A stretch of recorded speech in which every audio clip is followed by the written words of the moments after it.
While the Luftwaffe was gathering strength for its great leap into Russia, far to the east, the Japanese military air forces were preparing their own grand design.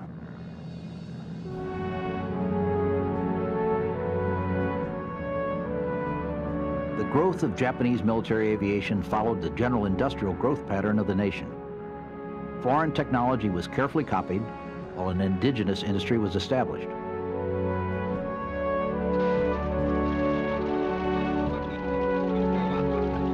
The Japanese learned quickly.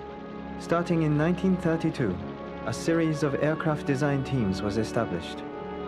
These teams would create the aircraft that Japan would use to devastating effect in World War II.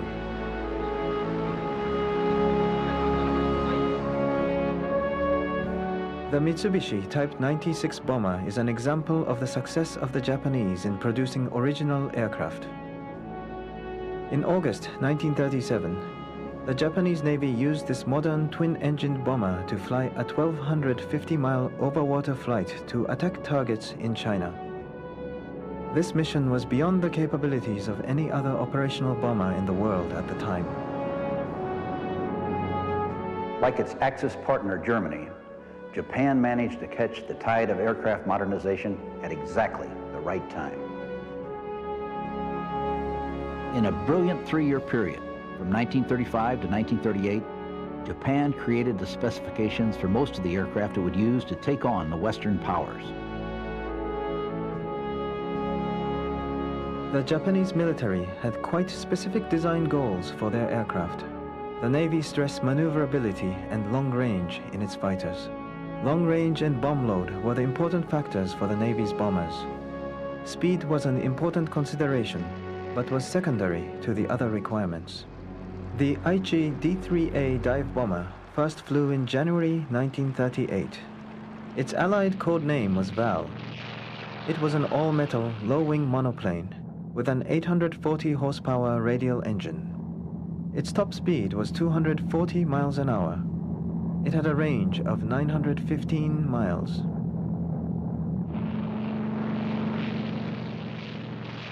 The Val compared very favorably with America's equivalent aircraft, the Douglas SBD Dauntless dive bomber. The Dauntless first flew on May 1st, 1940, more than 2 years later than the Val. Both were pleasant to fly and easy to maintain.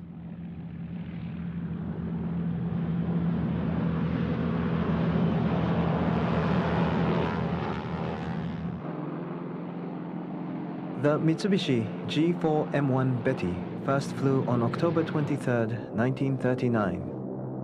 It was the medium bomber with which Japan went to war, and in which the surrender parties would go to Iwo Jima. It was a handsome aircraft, powered by two 1,500 horsepower radial engines. It had a top speed of 266 miles an hour and a phenomenal range of 3,256 miles.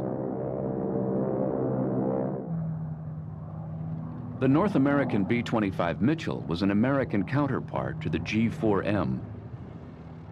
It was heavier, faster, and carried more bombs, but for shorter distances.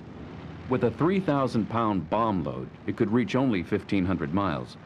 The Mitchell was much more heavily armed and armored than the Betty, and its range, although shorter, was adequate for the island-hopping style campaign it would take part in.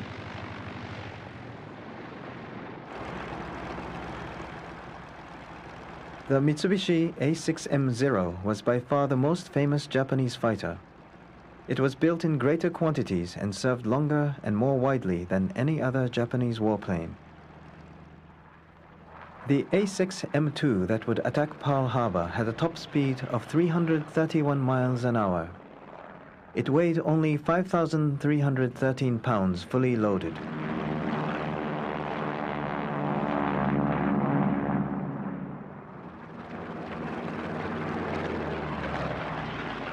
Allied pilots were shocked by its agility. Early in the war, it was not uncommon for Japanese pilots to flaunt their skill by performing aerobatics during a dogfight.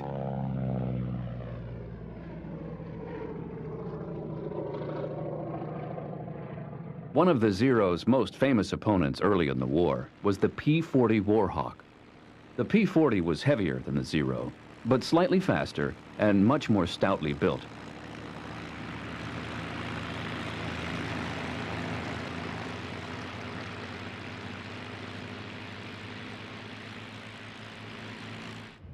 Another was the Grumman F4F Wildcat.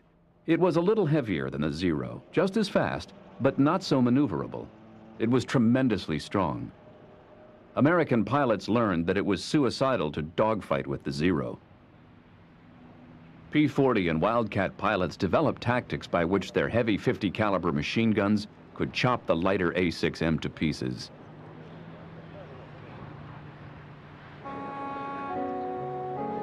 Japan preferred the concept of relatively small, affordable air forces manned by the most expert crews available. The excellence of these crews was obtained at bitter human cost in training and in combat. All Japanese Army training was based on a brutal, dehumanizing process. It turned recruits first into automatons and then into killers. They came to regard their enemies as racially inferior and therefore subject to any maltreatment, including mass murder.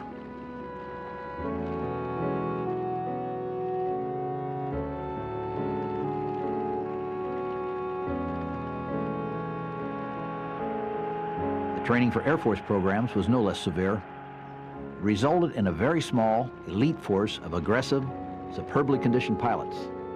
But there was a huge cost in wasted personnel and equipment. In pre-war years, the failure rate among trainee pilots was so high that it kept graduation numbers down to a few hundred annually. The system also inhibited individual initiative. This became a key factor later when the loss of a leader in a dogfight would throw a Japanese unit into confusion.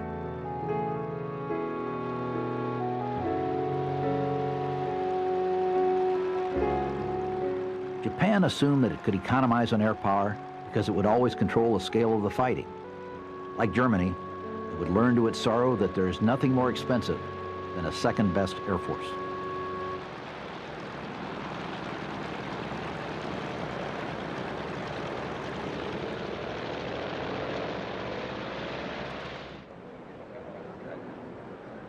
Japan only had 2 years of oil in reserve. It could not let its supplies fall below this level without seriously weakening its naval power. Japan decided to act. The German Vichy government in France had already allowed Japan to take over the French Empire in Indochina. Japan now wanted Siam, the Dutch East Indies, Burma, the Philippines, and a string of islands extending from the Aleutians to the Solomons.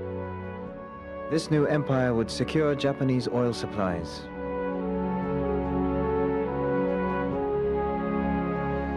With its oil supplies safe, the Japanese fleet could defend the new empire until Great Britain and the United States were willing to negotiate a peace.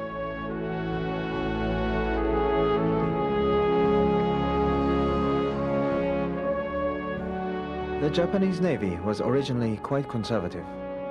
Its war games were based on luring the US fleet to Japanese home waters and whittling down its strength by submarine action.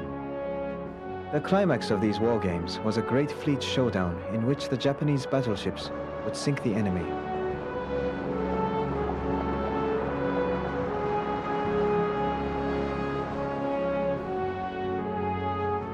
In contrast, the Japanese army was radical. It demanded expansion in China. From 1937 on, it became increasingly involved with war against the Chinese.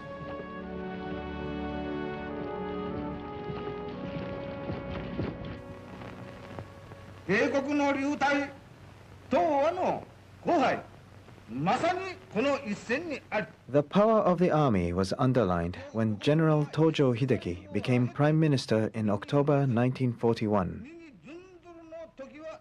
Gradually, the conservatism of the Navy was diluted by inter-service rivalry. The Navy came to want its own war, in which it would sail south to oust the European colonial powers from their holdings.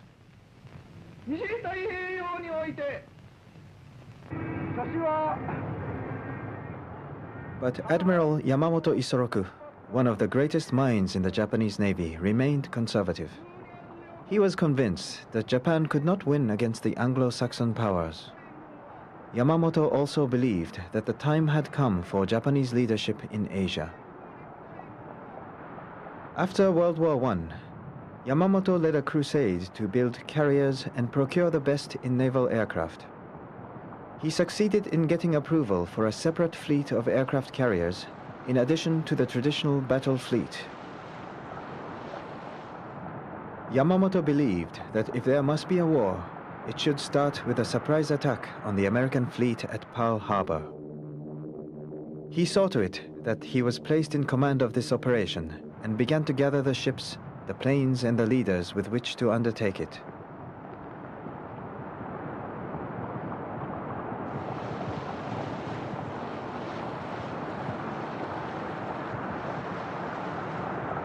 He was not interested in invasion. He saw the US aircraft carriers, battleships, and cruisers as the principal targets. With the American fleet destroyed, the flank of Japanese expansion in the southeast would be protected for a while. On November 26, 1941, the carrier task force sailed from Hitakapu Bay in the Kurils.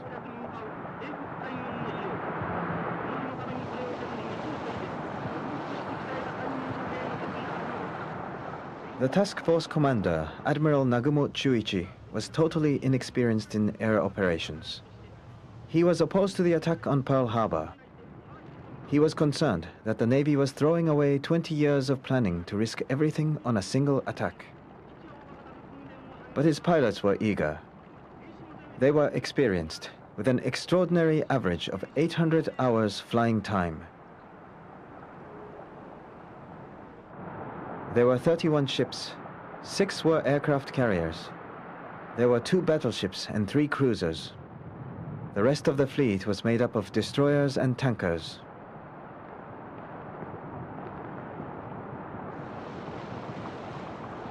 This nation will remain a neutral nation, but I cannot ask that every American remain neutral in thought as well. In Washington, President Roosevelt and his advisors knew that war was probable. They expected the blow to fall on the Philippines and Malaya. Cannot be asked to close his mind or to close his conscience. The Japanese diplomatic code had been broken in the summer of 1940, but there was a time lag in deciphering the code and translating into English.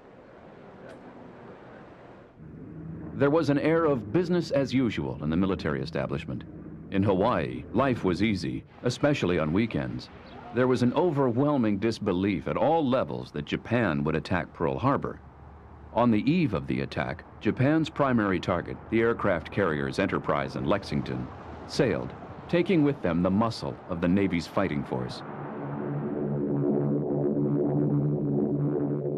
The order to attack was given to the Japanese task force on December 7th. Admiral Nagumo maneuvered to the launch position 200 miles north of Oahu.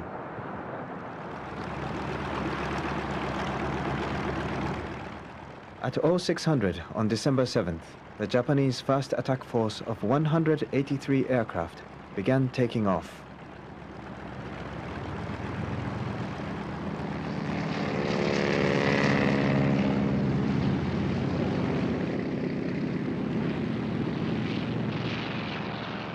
"39 fighters would stay with the carriers as defense.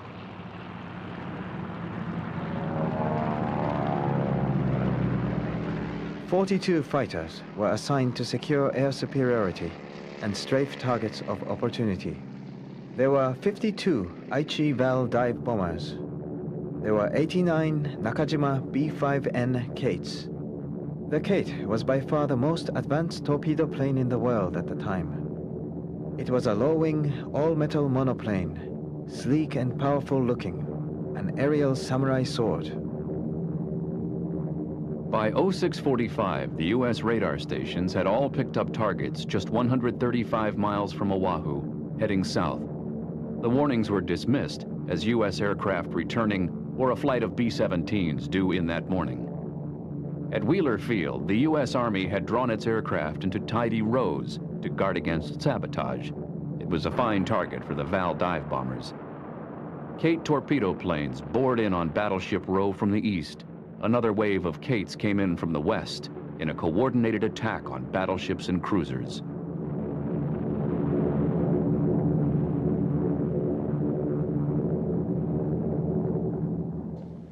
The Zeros strafed targets of opportunity.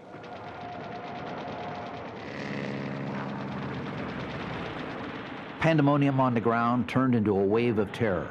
A radio message went out. Air raid, Pearl Harbor. This is not a drill.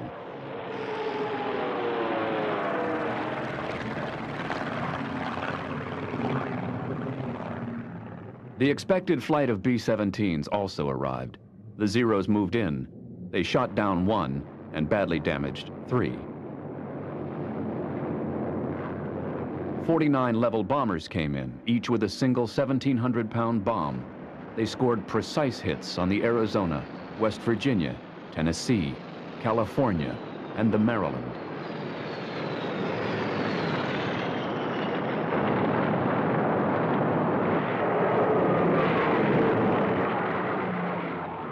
Dive bombers continued to attack hangars and other permanent facilities. Zeros concentrated on strafing parked aircraft. Only 1 Zero was shot down by anti-aircraft fire. The American 47th Pursuit Squadron had not yet been hit.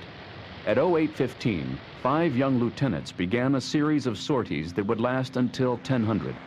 They landed and refueled, taking whatever aircraft was ready to go, either Curtiss P-40s or P-36s. The pilots had no problem finding the enemy.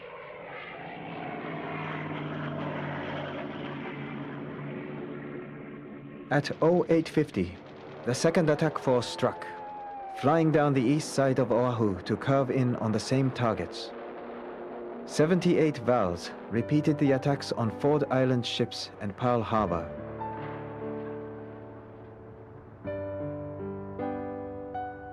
The damage was catastrophic. 5 battleships were sunk. 2 of them were beyond hope of salvage, even in the shallow waters of Pearl Harbor. 3 other battleships, 3 cruisers, and 3 destroyers were badly damaged.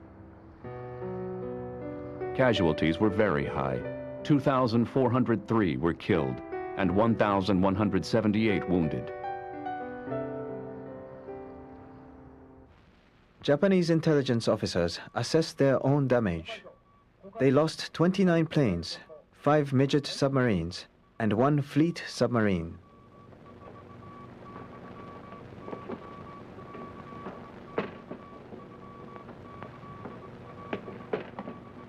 Admiral Nagumo elected to withdraw, content with the damage he had done, unwilling to risk his fleet to a counter-attack.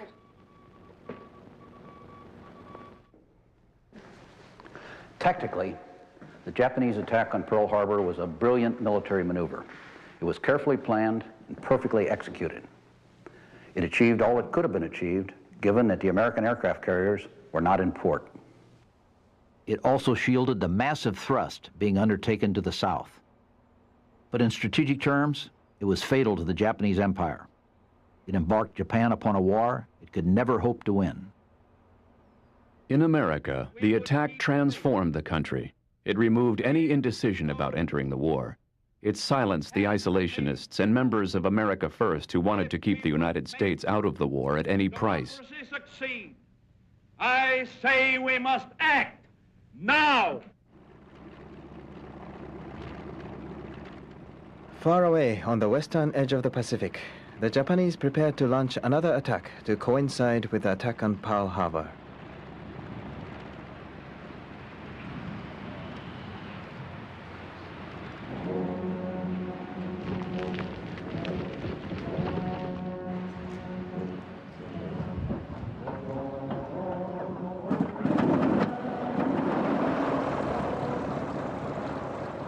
The attack assembling on the island of Formosa included a wide variety of aircraft types. Among them were G-3M Nells, G-4M Bettys, KI-21 Sallies, and Zero fighters.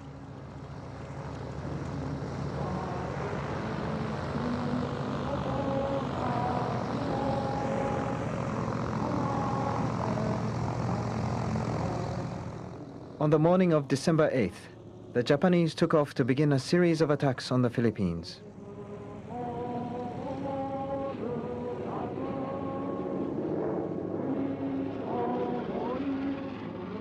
Any one of these attacks should have jarred General Douglas MacArthur into an offensive response, but they did not.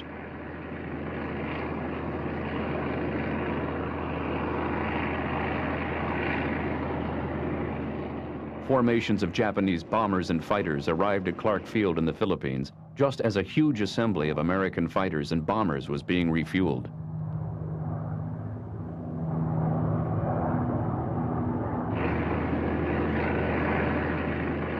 The Japanese, who expected tough opposition, couldn't believe their luck. The attack went off as smoothly as Pearl Harbour.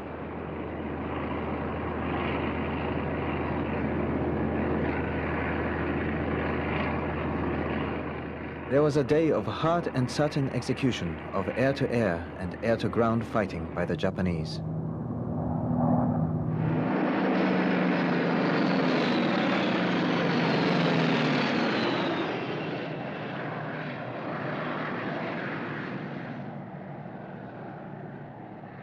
At the end of it, the American Far Eastern Air Force had been gutted.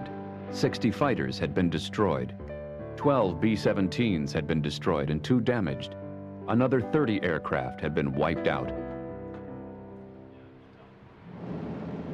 American confidence was eroded as the Japanese delivered attacks on radar stations and communication centers.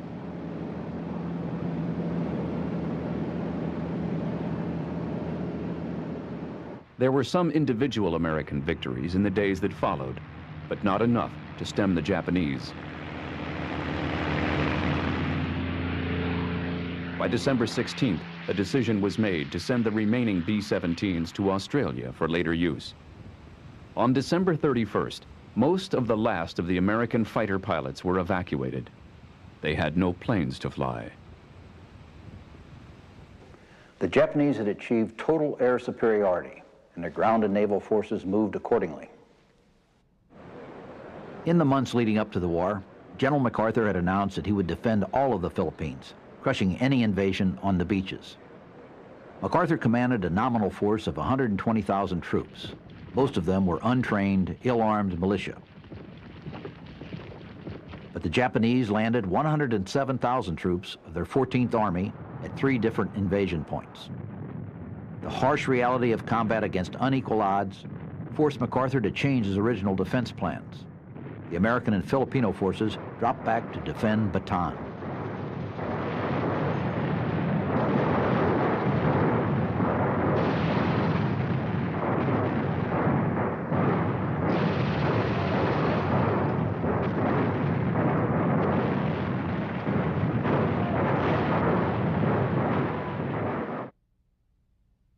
Bataan is a 25-mile-long, 20-mile-wide peninsula. The island fortress of Corregidor was used as a base command post. MacArthur had pinned his hopes on an immediate American relief expedition. He had stockpiled the peninsula with food, ammunition, and hospitals sufficient for a 6-month defense.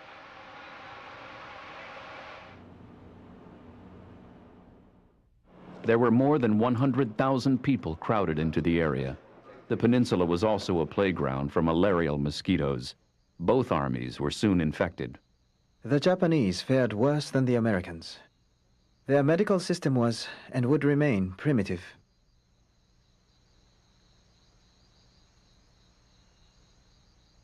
But the Japanese forces scored victory after victory.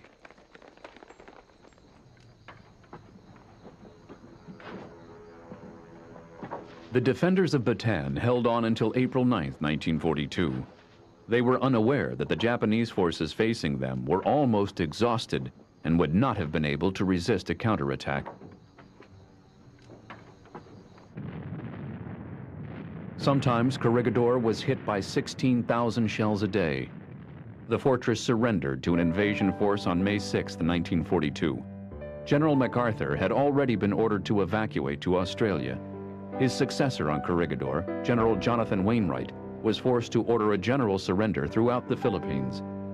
30,000 American and 100,000 Filipino troops laid down their arms in the most bitter defeat in American history.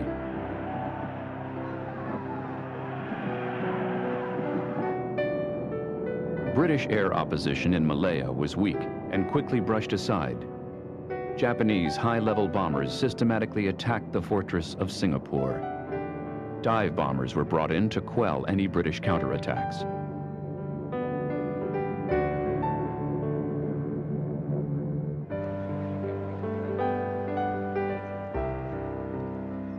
There were ample British airfields on the Malay Peninsula, but few planes. Those that were there, except for a handful of Hurricanes, were totally inadequate.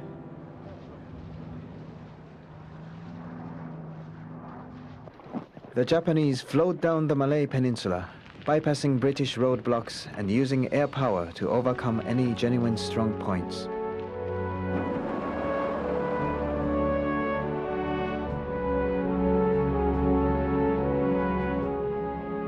As they came, they gathered an aura of invincibility.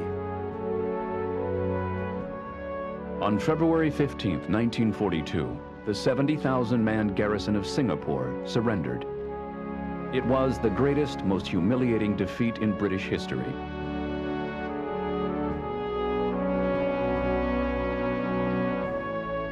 It was a triumph of the greatest magnitude for the Japanese.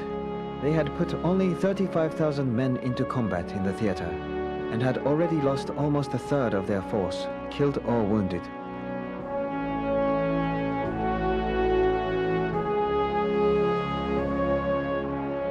The rest of the Japanese thrust in Southeast Asia went the same way.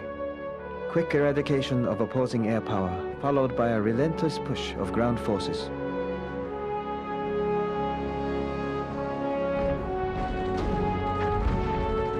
By May 20th, 1942, Japan had conquered the Philippines, Malaya, the Dutch East Indies, and Burma.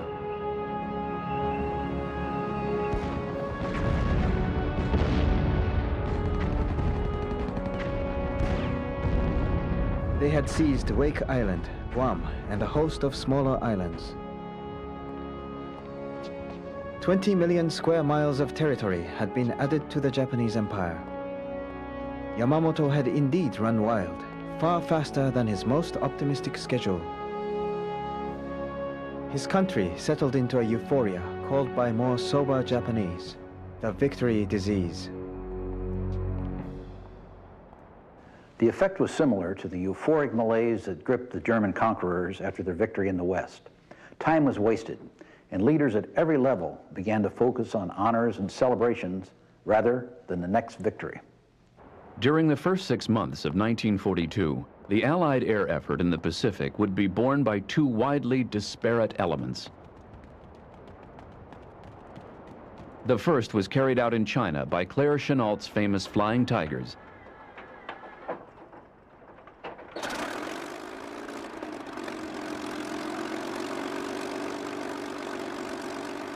The Flying Tigers was the popular title of the American Volunteer Group. It first entered combat on December 20th, 1941. It inflicted heavy losses on Japanese bombers attempting to bomb Kunming.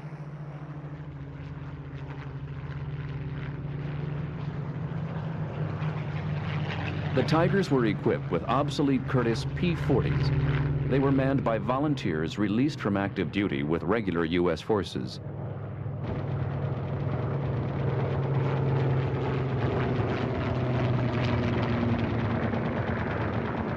The group relied on Claire Chennault's tactics and a primitive but effective early warning system to defeat the Japanese.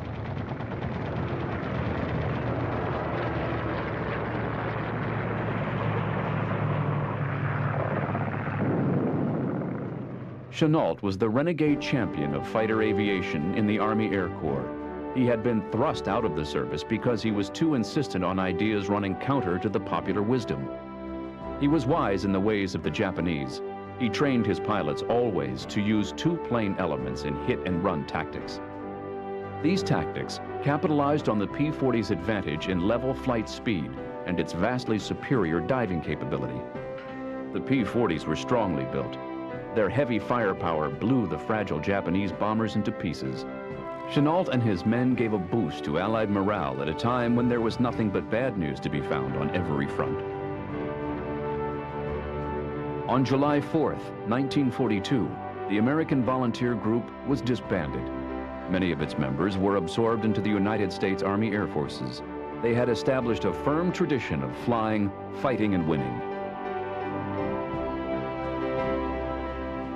On April 18th, 1942, a second element, very different from the Flying Tigers, made its mark on the war. It was led by Lieutenant Colonel James H. Doolittle.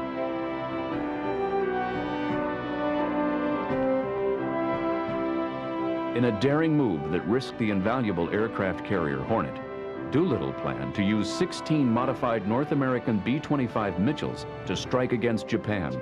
They had to cover 600 miles to strike targets in Kobe, Osaka, Nagoya, Tokyo, and Yokohama.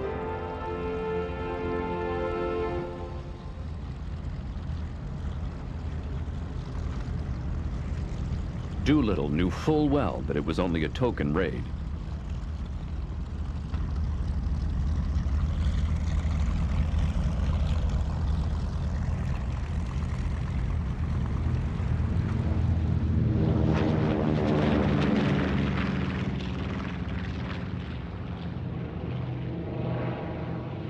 Each B-25 carried only 3 500-pound demolition bombs and 1 500-pound incendiary cluster.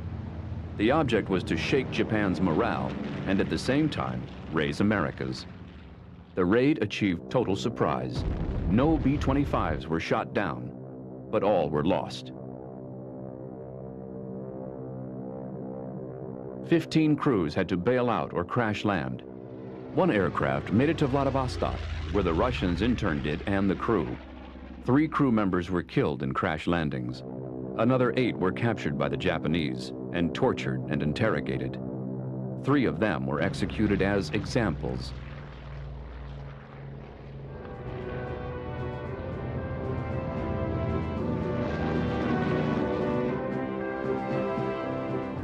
Doolittle knew he'd inflicted only minor damage. He was convinced that he would be brought home and court-martialed for his failure. Instead, his achievement was recognized for the moral tonic that it was. He was given the Medal of Honor and promoted to Brigadier General.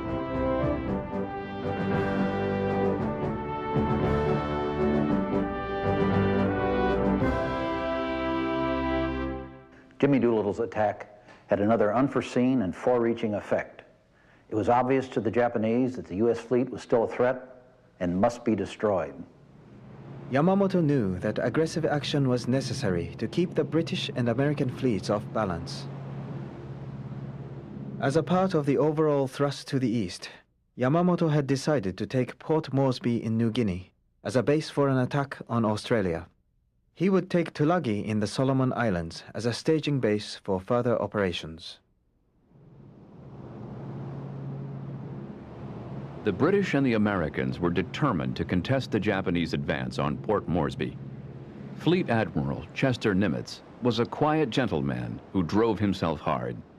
He sent his 3 admirals, Halsey, Spruance, and Fletcher, charging against Japanese island bases with the only weapon he had, the 3 carriers Enterprise, Lexington, and Yorktown. Both fleets played blind man's bluff, missing opportunities to strike.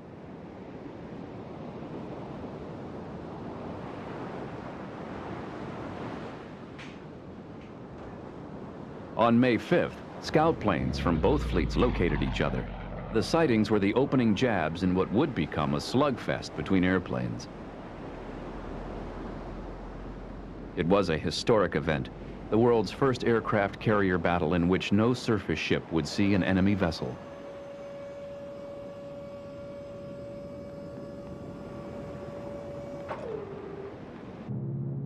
On May 7th, American aircraft, by chance, found the Japanese carrier Shoho. Douglas Dauntlesses and Devastators from the Lexington and Yorktown attacked and sank it with bombs and torpedoes. An immortal radio call went out, one that was picked up immediately by the media and made a symbol of a new stage in the war. Lieutenant Commander Dixon exuberantly radioed, "Scratch 1 flat top, Dixon to carrier, scratch 1 flat top."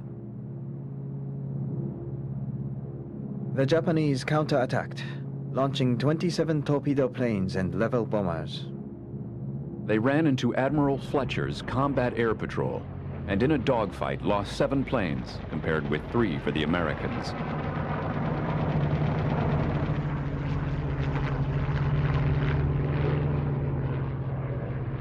The Japanese bombers jettisoned their loads into the sea, but they circled the carrier Yorktown amid a storm of anti-aircraft fire and radioed back her position.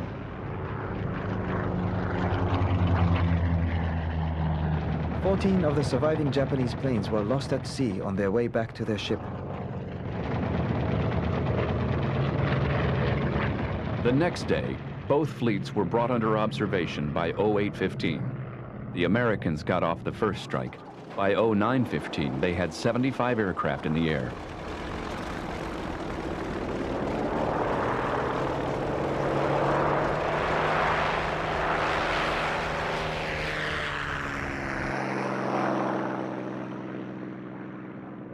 SBDs and Devastators located 2 Japanese carriers. 9 of the Devastators dropped torpedoes. All 9 malfunctioned. But the Dauntless dive bombers made it through the defenses to score 3 hits on the Shokaku, leaving it burning.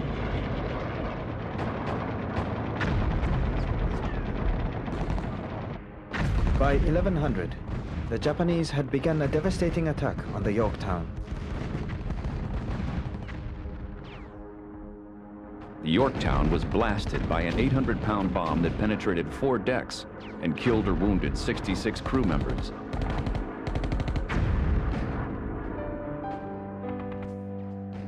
Two torpedoes penetrated Lexington's side. She started to list and couldn't maneuver.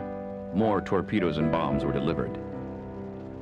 In a brilliant show of damage control, the listing Lexington was righted by shifting oil ballast. Air operations were resumed. But as she crept back toward Pearl Harbor for repairs, a massive aviation fuel explosion gutted the ship. The Lexington's captain, Frederick C. Sherman, reluctantly gave the order to abandon ship. But the Lexington would not sink. The destroyer USS Phelps had to deliver the coup de grace with 5 torpedoes. The losses in the Battle of the Coral Sea on both sides were almost even, with a slight advantage going to the Japanese. But strategically, the Japanese thrust towards Port Moresby was stopped in its tracks. Yamamoto intended to force Nimitz to fight. He would bring the US Pacific Fleet to battle and destroy it. Midway, 1,300 miles northwest of Pearl Harbor, was bait for an elaborate trap. In all, there were 165 ships involved in Japan's complex plan and demanding timetable.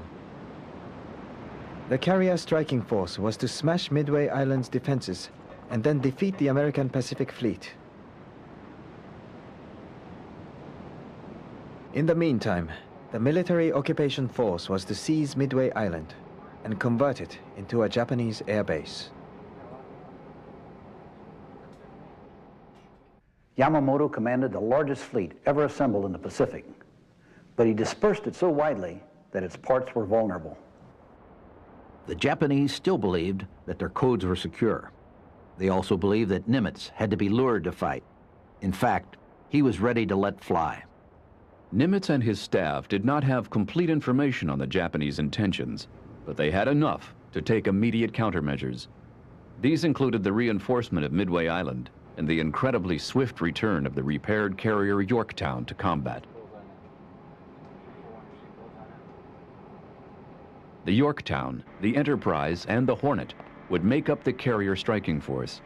On board the carriers were 77 Grumman F-4Fs, 112 Douglas SBDs, and 42 Douglas Devastators. In addition to the carriers, the Pacific Fleet included 6 cruisers, 9 destroyers, and 19 submarines. The strength of the Japanese fleet was estimated at 4 battleships, 5 carriers, 9 heavy cruisers, 5 light cruisers, 24 destroyers, and 25 submarines. In spite of Japan's advantage in numbers, Nimitz counted on both tactical and strategic advantages. He controlled Midway. Midway was not only unsinkable, it was also a magnet for Japanese bombs, diverting them from the Pacific Fleet. Midway had a powerful air force. There were 32 PBY patrol flying boats.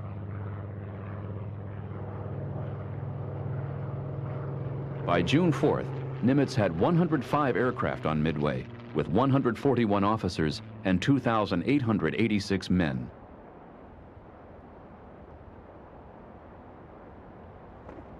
He now positioned his carriers just out of range of expected Japanese reconnaissance and waited.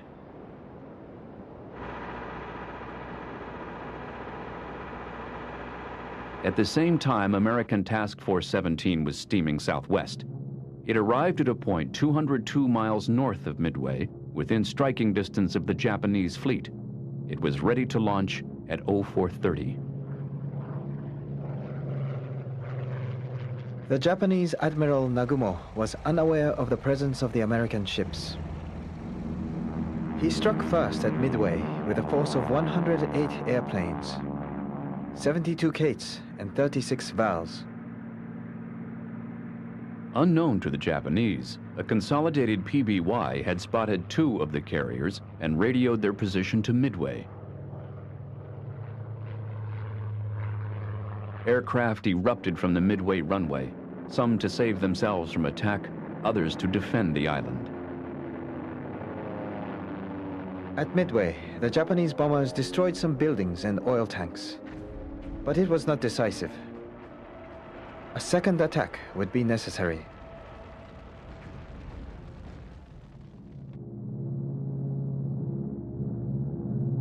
The B-17s from Midway joined the battle. They dropped bombs from 20,000 feet. The hits they claimed were later discounted. A Japanese reconnaissance aircraft located the fleet at 0728, but didn't indicate in its message that a carrier was present. At 0925, Lieutenant Wade McCluskey was leading a patrol of Douglas Dauntlesses on a disappointing search.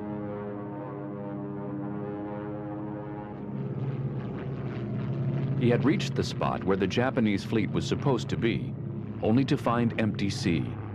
His fuel was low, but he decided to continue on the same heading for 10 minutes. Then, without authorization, he turned right to the northwest. 20 minutes later, he saw the Japanese destroyer Arashi steaming toward the Japanese fleet. The patrol was almost out of fuel. McCluskey knew that any of his aircraft that survived an attack on the Japanese fleet would have to ditch in the sea. He did not hesitate. He turned to follow the destroyer.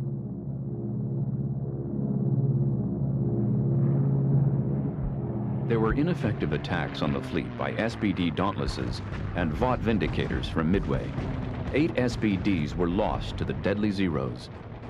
Neither the Dauntlesses or the Vindicators did much damage, but they kept the Japanese carriers twisting and turning. Another U.S. attack was on the way.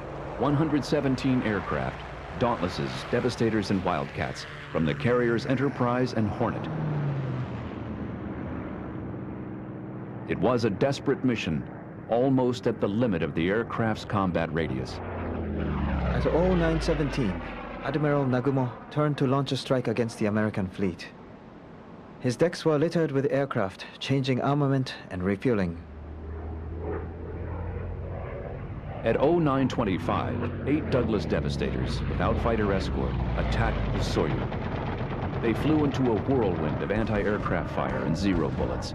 Only one plane got close enough to launch its torpedo, with no effect.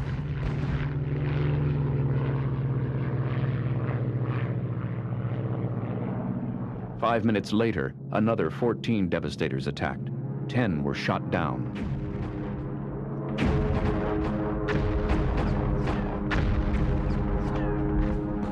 Still, there was no damage to the Japanese. But the American aircraft forced the Japanese ships to maneuver to avoid them. No fighters could be launched. Meanwhile, at 10:01, Wade McCluskey sighted the Japanese carriers. He reported the position of the enemy fleet to the Enterprise, and then he and the other Dauntlesses dove to attack. On the bridge of the Akagi, Admiral Nagumo looked up to see his worst nightmare. A waterfall of American planes diving in from 15,000 feet, spaced 5 seconds apart.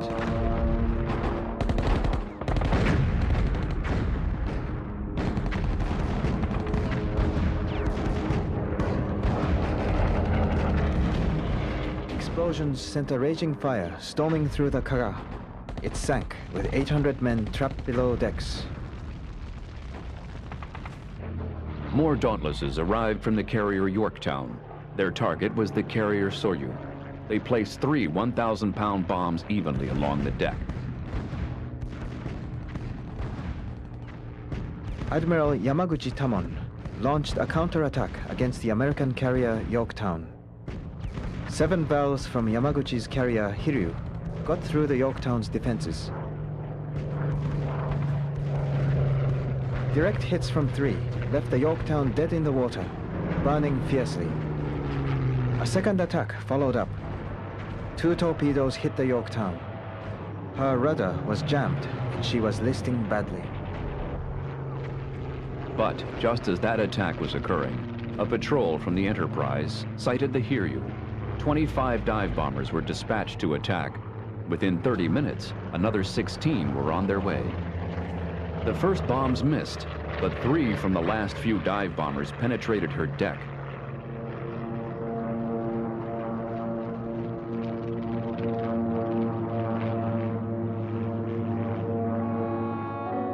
At 02:55 on June 5th, Admiral Yamamoto gave the order for his fleet to withdraw. To his officers, he said, "I'll apologize to the Emperor myself."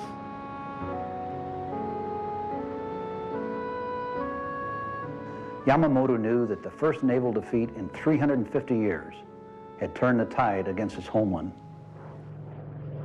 In a period of just a few minutes, a handful of obsolete Douglas dive bombers had sunk 4 aircraft carriers. They had won the Battle of Midway. They reversed the course of the Pacific War. They had destroyed the best of Japan's naval aviators. They brought an almost hysterical wave of enthusiasm to the United States, which gave new impetus and energy to the American war effort.